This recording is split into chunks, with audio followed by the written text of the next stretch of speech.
Finally आज तीसरा trading session है जब मार्केट पूरी तरह से पॉजिटिव नजर आ रही है। खासतौर से स्मॉल कैप और मिड कैप की बात करूँ तो वहाँ पर भी पॉजिटिविटी नजर आ रही है।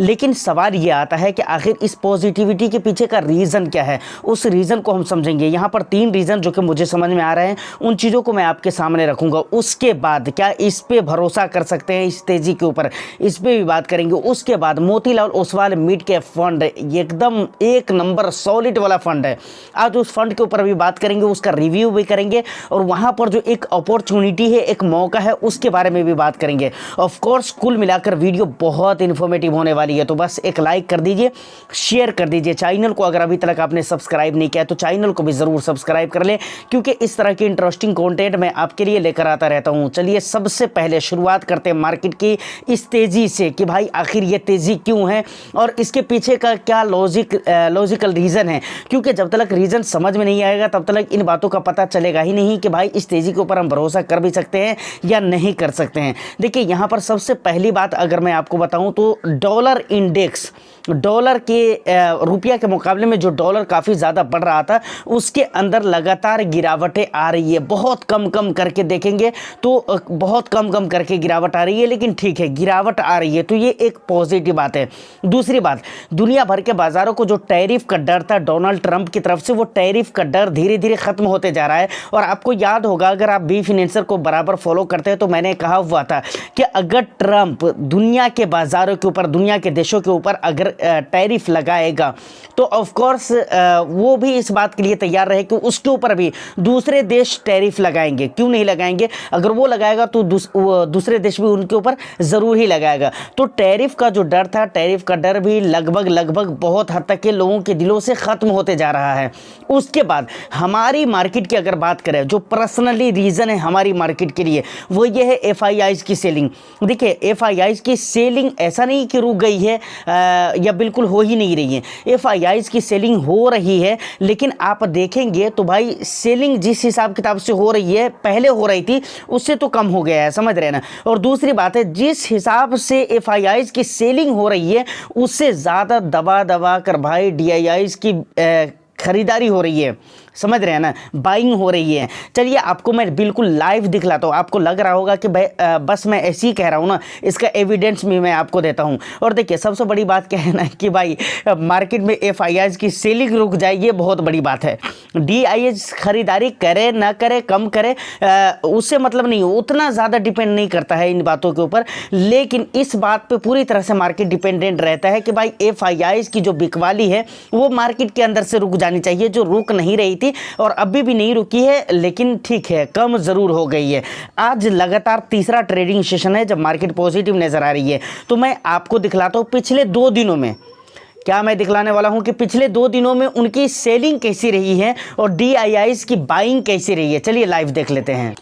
देखिए सबसे पहले अगर 6 मार्च की बात कर ले तो 6 मार्च के दिन क्या हुआ है, यहाँ पर 2377 करोड़ की बिकवाली करी है। किसने, एफआईआईज़ ने, कैश मार्केट के अंदर। लेकिन कैश मार्केट के अंदर एफआईआईज़ ने 1617 करोड़ की ख़रीदारी करी है, तो ये एक अच्छी बात है। उसके बाद एफआईआईज़ अगर इंडेक्स ऑप्शन की बात करें तो यहाँ पर अच्छी खासी बिकवाली कर दी है। उसके बाद ज़रा हम 5 मार्च वाला डेटा देख ले तो 5 मार्च में क्या हुआ है, यहाँ पर आप देख सकते हैं एफआईआईज़ कैश मार्केट में 2895 करोड़ की बिकवाली करी है। वहीं पर अगर डीआईआईज़ की बात करें तो 3370 करोड़ की खरीदारी कर डाली है डीआईआईज़ ने। तो ये सारे रीज़न है जिसकी वजह से मार्केट के अंदर पॉजिटिविटी बनी हुई। तो फाइनली आपको मैंने एविडेंस भी दिखला दिया है। अब तो आपको क्लियर हो गया होगा कि मार्केट के अंदर तेज़ी क्यों आई है। अब बात आती है कि क्या इस तेज़ी के ऊपर भरोसा कर सकते हैं या नहीं कर सकते हैं। देखिए अक्सर हम इस चीज़ को हमने देखा है कि भाई 3-4 दिन तक या अगर 5 दिन तक या अगर मार्केट लगातार पॉजिटिव जाते रहे तो सेंटीमेंट क्रिएट होने लगता है। तो मार्केट के ऊपर हम ये तो अभी नहीं कह सकते कि भाई भरोसा आपको करना चाहिए, समझ रहे हैं ना, क्योंकि ठीक है हो रही है मार्केट पॉजिटिव हो रही है, लेकिन सेंटीमेंट अभी भी गिरावटों का है, तो इसको तैयार तैयार होने में थोड़ा टाइम लगेगा, तो अभी वेट ही आपको करना चाहिए। प्लस लमसम वगैरह की बात है तो इंतज़ार करिए, थोड़ा थोड़ा करके इंतज़ार करिए, मौका जब भी मिलता है तभी भी आप वहाँ पर लमसम वगैरह ऐड कर सकते हैं। यहाँ तक कि ये सारी बातें क्लियर हो जाती है। एक बात अब जो बहुत इंपॉर्टेंट सवाल है, Motilal Oswal mid cap fund of course अपनी कैटेगरी में बहुत ही बेस्ट फंड है और इस फंड ने पिछले कई सालों में पैसे बना कर दिए अपने इन्वेस्टर्स को और आने वाला टाइम में अभी भी उम्मीद है कि भाई ये अच्छे खासे पैसे बना कर देने वाले हैं। और ऑफ कोर्स इस फंड के अंदर बहुत सारे निवेशक ने निवेश करे, इवन मैंने भी निवेश करके रखा हुआ है। इतनी गिरावटों के बाद मैंने इसको रिडीम नहीं किया है। बीच में मैं अकाउंट को लेकर रिडीम मार दिया था भाई, स्मॉल कैप को लेकर, जबकि हमारे बहुत सारे इन्वेस्टर्स बने हुए हैं। तो मैं ये नहीं कहता हूँ कि आपको भी रिडीम करना चाहिए। हाँ, मुझे नहीं जाचा तो भाई मैंने रिडीम कर दिया। आगे वो पॉजिटिव होता है या हालात अच्छे होंगे तो फिर हम देखेंगे। कोई हमारे घर की दुश्मनी थोड़ी है कि भाई हमने रिडीम कर दिया है तो हमारी आपसी दुश्मनी है, नहीं, ऐसा कुछ नहीं है। हमें नहीं अच्छा लगा, कुछ चीज़ें वहाँ पर अच्छी नहीं लगी इसकी वजह से। लेकिन मोतीलाल ओसवाल की अगर मैं बात करूँ, Motilal Oswal mid cap fund की, तो यहाँ पर भी मैटर हुए थे कल्याण ज्वेलर्स को लेकर, लेकिन उसके बावजूद भी हमने इस फंड को रिडीम नहीं किया है क्योंकि मुझे पता है कि आने वाला टाइम में फिर से यहाँ पर एक अच्छी खासी मतलब अपॉर्चुनिटी हमको मिलने वाली है और दूसरी बात अच्छा खासा पैसा यहाँ पर फंड बना कर देने वाला है। देखिए, सबसे पहली बात अगर इस फंड के अंदर गिरावटों की हम बात करें, अभी मैं आपको इसका रिटर्न्स भी दिखलाने वाला हूँ कि इतनी गिरावटों के बाद भी इसके रिटर्न्स कैसे हैं। लेकिन फिलहाल सिर्फ हम गिरावट की बात करें, नेगेटिविटी की बात करें, तो इसके इंडेक्स से इसको कंपेयर करेंगे, जो कि इंडेक्स है इसका निफ्टी मिड कैप 150 TRI। पिछले एक महीने में इस इंडेक्स में गिरावट की अगर बात करें तो 8.78% की गिरावट हुई है। लेकिन अगर इस फंड की गिरावट की बात करें तो 7.12% की गिरावट हुई है। पिछले 3 मंथ में अगर देखा जाए तो इस इंडेक्स में जो गिरावट है 15.47% की गिरावट है, जबकि अगर फंड के अंदर गिरावट देखा जाए तो बहुत ज़्यादा है, 19.97% की गिरावट है। उसके बाद पिछले 6 मंथ में गिरावट देखा जाए इंडेक्स के अंदर तो यहाँ पर 17% की गिरावट देखने को मिल जाती है, 17% की गिरावट। लेकिन अगर फंड के अंदर गिरावट देखने की कोशिश करेंगे तो वहां पर 11.78% की गिरावट आपको देखने को मिलती है। बाकी आपको रिटर्न्स पॉजिटिव में कैसे रहे पिछले 1 ईयर, 2 ईयर, 3 ईयर्स के, वो चीज़ भी अभी आपको मैं रिव्यू में दिखलाने वाला हूं। तो ये एक बहुत अच्छी बात है, समझ रहे हैं, जिसकी वजह से मुझे लगता है कि भाई फंड बहुत ही अच्छा है। और चलिए ज़रा हम इसके रिव्यू को देख लेते हैं, उसके बाद फिर हम आपको बताते हैं कि आखिर इस फंड के अंदर मौका क्यों। फाइनली हम पहुंच चुके Motilal Oswal mid cap fund direct growth, यहाँ पर नाम आप देख सकते हैं। उसके बाद एनएवी की बात करें तो प्रेजेंट में 103 रुपये की एनएवी पे ये चल रही है। अगर रेटिंग की बात करें तो 5 स्टार की रेटिंग यहाँ पर देखने को मिल जाती है। उसके बाद ज़रा आप आएंगे यहाँ पर आप आएंगे तो सबसे पहले आप रेटिंग देखें तो 5 स्टार की रेटिंग है। उसके बाद एक्सपेंस की बात करें तो 0.68% के एक्सपेंस यहाँ पर देखने को मिल जाता है। उसके बाद 1% एग्जिट लोड यहाँ पर है। उसके बाद AUM की बात करें तो 23,704 करोड़ की AUM देखने को मिल जाते हैं। कोई भी लॉकिंग पीरियड वगैरह नहीं है, 11 साल 1 महीने हो चुके हैं Feb 3 2014 से लेकर अभी तक। बेंचमार्क इंडेक्स की अगर मैं बात करूं तो निफ्टी मिड कैप 150 जो कि मैं आपको बता चुका हूं। उसके बाद की अगर बात की जाए तो SIP यहां पर सिर्फ 500 रुपये से और लमसम 1000 रुपये से कर सकते हैं।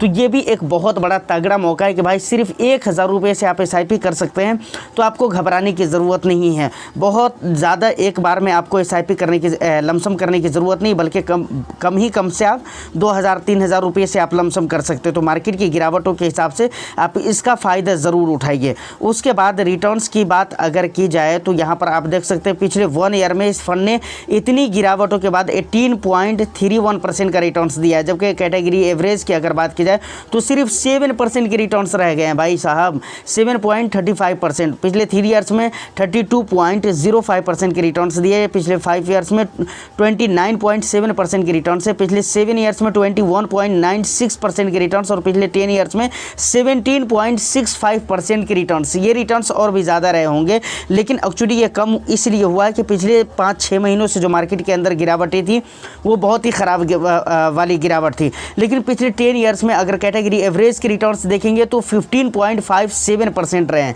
तो ऑफकोर्स इस फंड का जो परफॉर्म रहा है बहुत ही बेस्ट परफॉर्म रहा है। उसके बाद अगर कुछ चीज़ें मैं और भी यहाँ पर आपको मैं दिखलाऊँ तो यहाँ पर ये सारी चीज़ें निकल कर आती है। भाई साहब कहाँ है ये, उसके बाद एसेट एलोकेशन की अगर बात करेंगे तो यहाँ पर आप देख सकते हैं 71.67% इक्विटी के अंदर निवेश हो रहा है। उसके बाद डेट में 9.57% निवेश किया जा रहा है। और दूसरी जगहों की अगर बात की जाए तो यहाँ पर आप देख सकते हैं 18.76% निवेश कर रहा है अपने AUM के। अगर हम यहाँ पर होल्डिंग्स देखें तो यहाँ पर आप टॉप होल्डिंग्स को देख सकते हो। कोफोर्ज लिमिटेड हो गया, उसके बाद परसिस्टेंट सिस्टम लिमिटेड हो गया, कल्याण ज्वेलर्स हो गया और डिक्सन टेक्नोलॉजी हो गया। तो यहाँ पर कल्याण ज्वेलर्स को लेकर बहुत ज़्यादा प्रॉब्लम हुआ था, इसमें होल्डिंग्स भी बहुत ज़्यादा थी उस बीच में, लेकिन अभी घटाकर इसको काफ़ी ज़्यादा कम कर दिया गया है। तो कम करना भी अच्छी बात है, क्योंकि जिस चीज़ को लेकर प्रॉब्लम हो तो उसको कम कर देना चाहिए, और यही चीज़ तो इस फंड की अच्छी लगती है। तो ये एक अच्छी चीज़ है। बाकी सारी चीज़ें मैंने आपको दिखला दी है। फाइनली रिव्यू भी आपने देख लिया। यहाँ पर सारी कहानी फंड के बारे में बहुत डिटेल्स में, जितना डिटेल्स आपको चाहिए था उतना डिटेल्स में, या फिर ये कह लीजिए एक निवेशक के लिए जितनी डिटेल्स में होनी चाहिए वो सारी बातें मैंने आपको क्लियर बताने की कोशिश की है। यहाँ पर सारी पिक्चर्स आपके सामने क्लियर ओपन हो चुकी होगी। देखिए, अब अगर हम मौके की बात करें ना, तो मौका इसलिए मैंने कहा इस फंड के अंदर कि भाई सबसे पहली बात, फंड का परफॉर्म अच्छा है, AMC इस फंड को लेकर सीरियस है, फंड के फंड मैनेजर अच्छे हैं। उसके बाद रिटर्न्स वगैरह जो है वो आपकी नज़रों के सामने जो आपने देख लिया, उसमें कुछ कहने सुनने की ज़रूरत नहीं है। अब देखिए, मौका की अगर मैं बात करूं तो मौका इसलिए है कि भाई ऑलरेडी इंडेक्स के अंदर भी गिरावट है, फंड के अंदर भी गिरावट है। इंडेक्स के अंदर गिरावट है तभी तो फंड के अंदर गिरावट है। तो ये एक मौका है यहाँ पर लमसम इन्वेस्टमेंट करने का या फिर SIP स्टार्ट करने का। ज़्यादा अगर हम बात करें तो लमसम करने वालों के लिए ज़्यादा बेनिफिशियल है, क्योंकि हो सकता है SIP आप इस महीने में करेंगे, अगले महीने के SIP आते आते तक के बहुत हद तक रिकवरी हो जाएगी इंडेक्स के अंदर। तो उससे बेहतर है कि लमसम करिए। अच्छा, लमसम जो आप करना है तो ऐसा नहीं है कि बेसब्र की तरह यहाँ पर हमारे को लमसम करना है, या फिर ये सोच कर लमसम करना है कि भाई एक ही मर्तबा डाल दो, अब ये मौका छूट ना जाए, ऐसा नहीं। देखिए, पिछले 2 दिनों में कुछ रिकवरी हो गई है इंडेक्स के अंदर, लेकिन उसके बावजूद अभी भी जिस गिरावट पे है, अभी भी आपको सोच समझ कर ही लमसम करना है।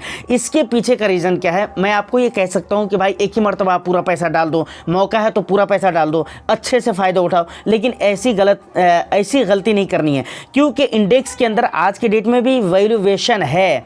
स्मॉल कैप और मिड कैप के अंदर आज के डेट में वैल्यूएशन है, और यहाँ पर फिर से गिरावट होगी। इस बात को आप याद रखिएगा, समझ रहे हैं? इसको आप नोट कर लीजिए, लिख लीजिए, कहीं पर भी फिर से गिरावट होगी मार्केट के अंदर। मार्केट में हो या ना हो, लेकिन स्मॉल कैप मिड कैप में तो गिरावट होगी भाई, है ना? क्योंकि वैल्यूएशन अभी भी है, और वैल्यूएशन हो तो वहाँ पर छोटे छोटे रीज़न की ज़रूरत होती है, एक बहाने की ज़रूरत होती है, इसलिए मैं ऐसा आपको बता। तो फाइनली उम्मीद करता हूँ कि ये वीडियो इन्फॉर्मेशन और भी बहुत सारी चीज़ें आपको इस वीडियो में अच्छी लगी हो, तो बस वीडियो को एक लाइक करके शेयर कर दीजिए। चैनल को अगर अभी तक आपने सब्सक्राइब नहीं किया तो चैनल को भी ज़रूर सब्सक्राइब कर ले, और आपका जो भी अपना वैल्यूएबल फीडबैक हो आप मुझे कमेंट सेक्शन में ज़रूर बताइए। मैं 100% उसको रीड भी करता हूँ और आपको रिप्लाई भी करता हूँ। मैं फिर मिलता हूँ किसी नेक्स्ट एंड इंटरेस्टिंग वीडियो में। जब तक के लिए all the best. Thank you for watching.